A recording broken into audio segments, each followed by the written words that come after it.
You can reach out the extremes of the space through your imagination. Could dead matter do the same thing? No. Why not? What is the difference? What is vision? What are five senses? Do they belong to chemistry or physics? Yeah. No. If they belong to the chemistry and physics as such have played their part for the last 20 billion years. And man or the life on earth has come to be born only like a small infant in relation to the time spent before. Okay. This chemistry and physics is common to all the universe. And yet you do not see signs of their displaying these qualities. Okay, I see. You see? Yeah. They're not innate to them. No, okay, I see what you mean. If they were innate to them, they should have shown them. Yeah. Something extra has happened.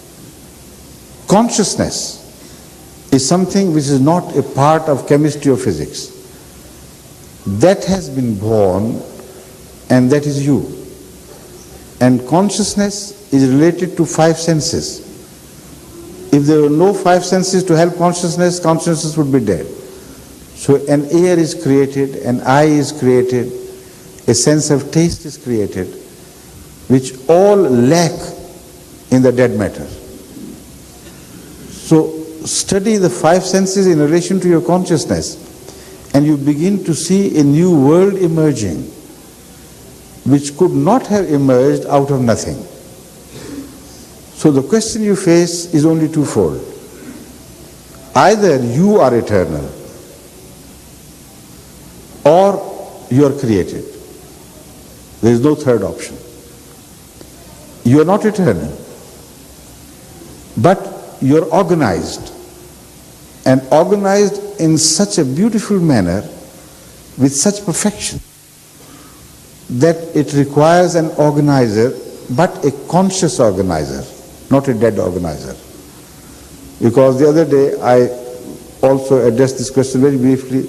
In answer to a question I said, output can never be greater than input. So in the input of the universe there is no consciousness. Where did it come from? And when you see organization, it requires some pre-knowledge and pre-consciousness. It's lacking. So the question is only twofold. Either you are eternal with your consciousness, which you are not, or something else is eternal with his consciousness. You cannot do away with eternity. It's impossible. If there is no God, then the dead matter has to be eternal. How would you address? Because I've got this response many times of that we're just random, and I've never been able to answer. Please, instead of diverting the attention, please stick to this question and face it. Okay. Confront it. Okay. Are you eternal or not? Definitely not. No. Is your consciousness eternal or not? No. No. How could you be organized if you are not eternal? There has to be preceding you an eternity which must possess consciousness, because consciousness could not be born out of non-consciousness. So there are just two options. Either the unconscious beings or dead things are eternal, or some live form is eternal. There is no running away from this. Do whatever you may, please. You can't escape this inevitable question. If consciousness, your consciousness is not eternal, then there has to be an outer consciousness which has to be eternal, and that is God. But this is a brief answer. Please, you wait for a small booklet which is written on the question of God for children's sake. wait for it to be delivered to you, and you will study it, and you will find many interesting discussions on the subject.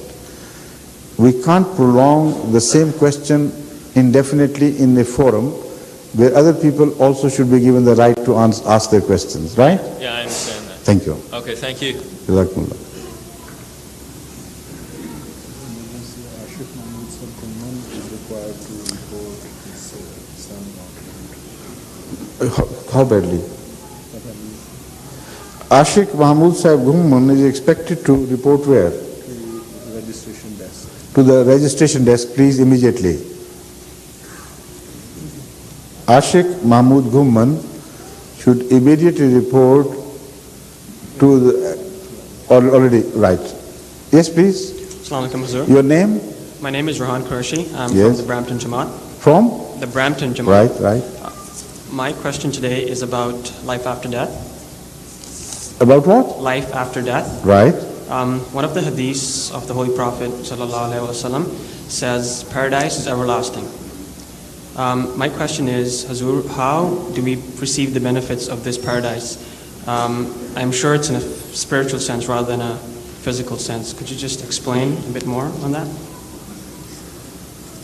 Do you understand Canadian English? Please. Could you? They have not understood. How could I? I'm a visitor to Canada. Please. Would you repeat your question? Loudly My question is, and clearly. It says, one of the hadiths of the Holy Prophet, that paradise is everlasting. Everlasting. Yes. Right. This I have understood. The question. The question is, how do we receive the benefits of this paradise?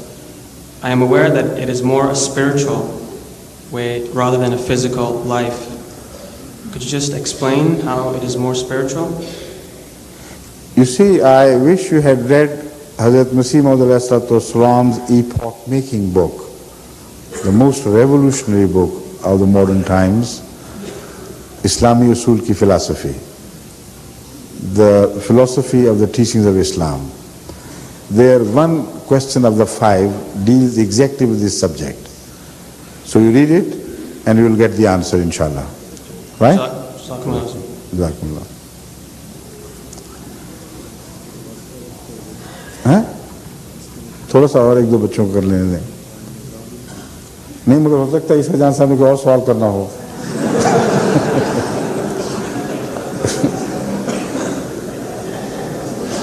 You see, have you heard, Isa Jan Sahib, have you heard that famous Persian couplet? Darmayane qare darya takht bandam kar dei baaz mi goi ke daman tarmak man hushyar bash. They have put me in front of questioners like you, and they want me to take care of time as well. It's simply not possible. Please sit down.